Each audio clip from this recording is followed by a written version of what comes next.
Kelly Marie King, and I am here to share another dream, chapter 5. I know I have been super inconsistent with this book, and it is taking me forever to read it, but I guess it's good because it's taking me forever to edit the next one, so but anyway, let's get started and see what happens in chapter 5. The plan is executed. I understand you want to go shopping with me. Eric was in Helen's room early in the morning. She looked up at him from her window. Helen's heart was racing against her chest, ready to burst out with anticipation. It sounded delightful, she said to him, trying to keep her excitement bubbling in her stomach down. They already know your plans, the voice whispered dishearteningly. Wow, I can't even read the word, but I wrote it! Ha! Helen knew by now that the voice was only there to make her feel worse about any situation, and she was done listening to it. Okay. I have been deliberating this for the entire night. You have been very compliant, and I do believe you are trustworthy, Eric answered, cleaning his glasses. However, note that if you try to escape me, we will find you, and you will not like what happens after we do. Helen looked into his eyes and knew that there was no way he was joking. Then I'll be sure to stick extra close to you. Good. I'll be leaving in 1 hour. If you are not ready, you will be left behind. Eric left the room. Helen felt as though her whole entire body was electrified. She wanted to jump for joy, but she knew it was a terrible idea. In just an hour, she would find a way to get out of this place. How would she get away from Eric's threats?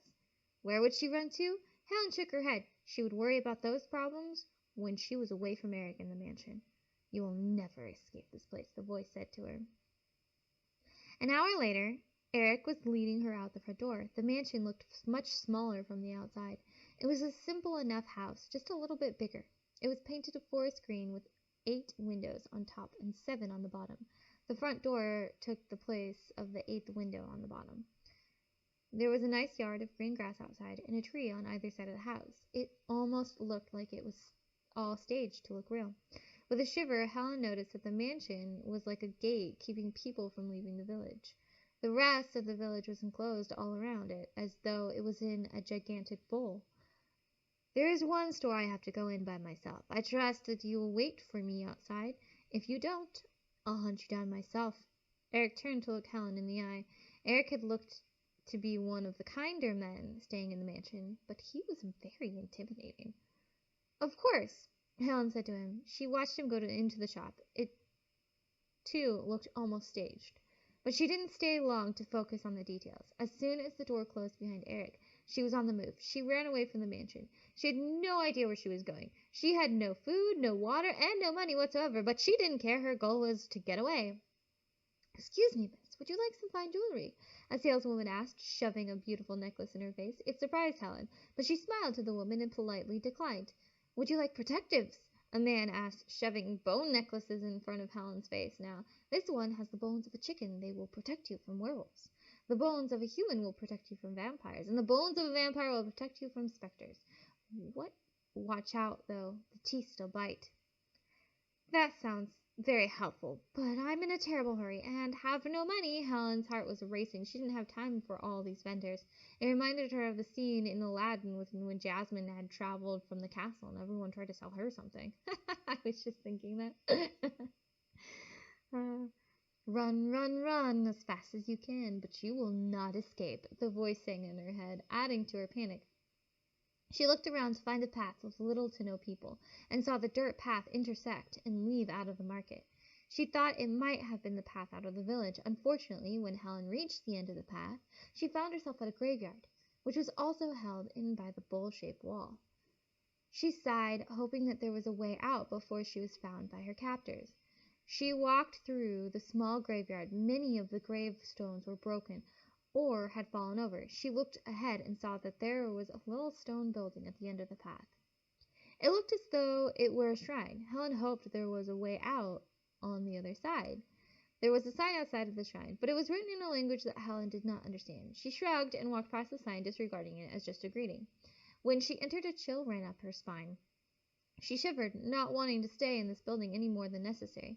Hello? I'm lost. I really could use someone to show me the way out of the city, Helen hollered. There was no answer, but there were sounds of someone moving around in the only other room in that building. The rest of the place looked as dismal as the graveyard. A light was inside of the room, spilling out onto the floor outside. Hello? Helen walked inside, but there was no one to speak of inside the room. She looked around, spotting a painting in the room.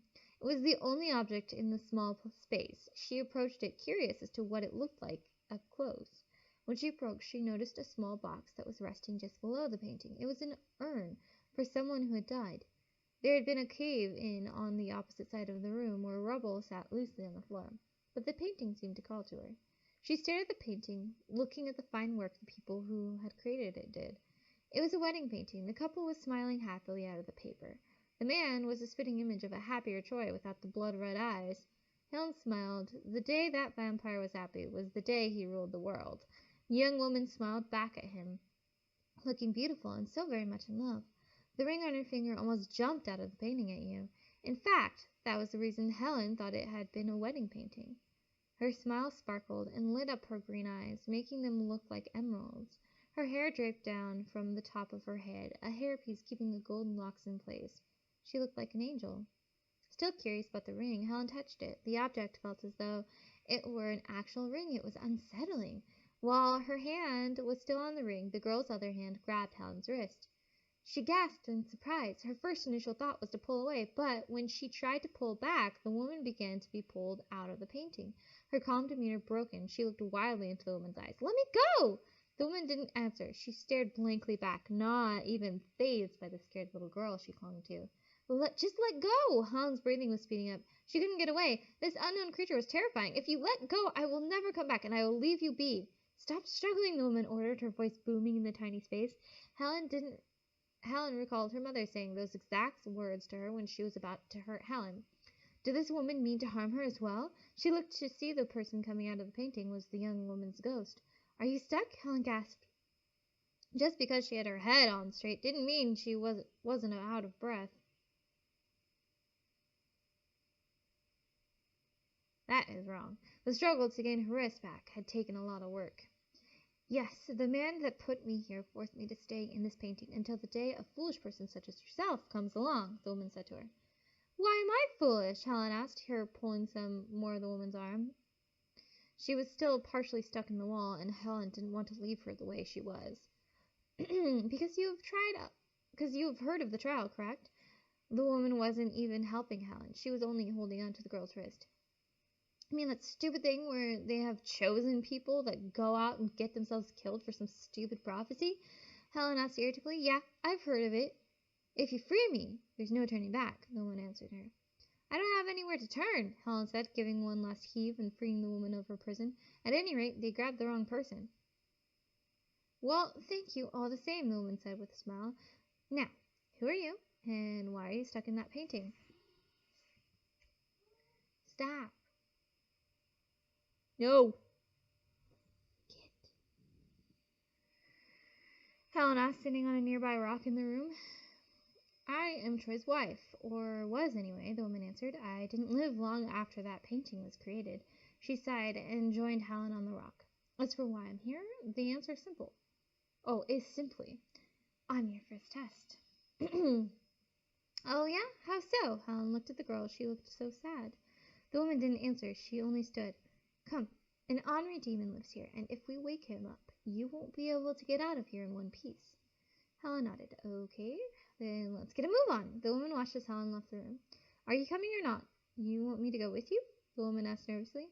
"Well, I don't mind it, but I'm just saying that wouldn't you rather get out of this terrible place than stay here for however many more years?"